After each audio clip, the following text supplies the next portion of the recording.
Shahnoza opa, bolani jazolash qanaqa ko'rinishda bo'lgani to'g'riroq?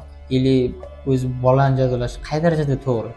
O'zi aslida eng afzali bu muhabbat bilan tushuntirish. Ya'ni o'rnatilgan intizom, muhabbat orqali.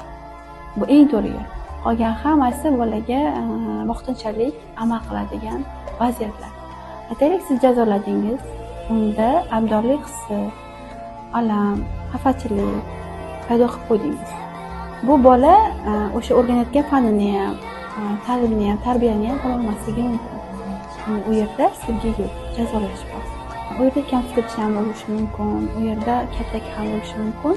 Ya'ni hamma bu minus hissiyotlar bolani bilib turgan narsasini, bilgan axloqini bilmaslikka, qo'llolmaslikka, bilgan bilimini chiqara olmaslikka olib keladi.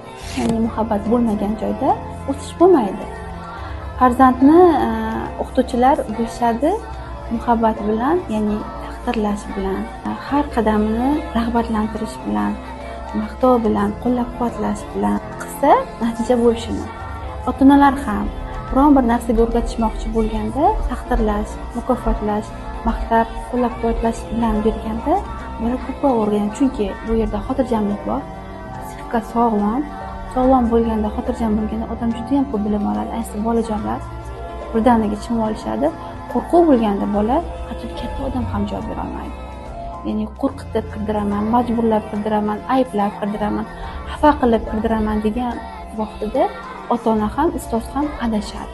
Ko'pincha biz maktablarda yaxshi o'qolmaydi farzandim nimaga deyishganda, bolam yaxshi o'qishi 70% o'qituvchini yaxshi ko'rishiga bog'liq. O'qituvchini yaxshi ko'rishi o'qituvchidan olingan chiroyli tuyg'ularga bog'liq. Yuz qilganmi, haqorat olganmi, o'qish olganmi, kaltak olganmi yoki yo'qligini his qilganmi o'qituvchini oldida, agar u minus ko'p hissiyot olgan bo'lsa o'qituvchi tarafidan, u fanni ham seva olmaydi.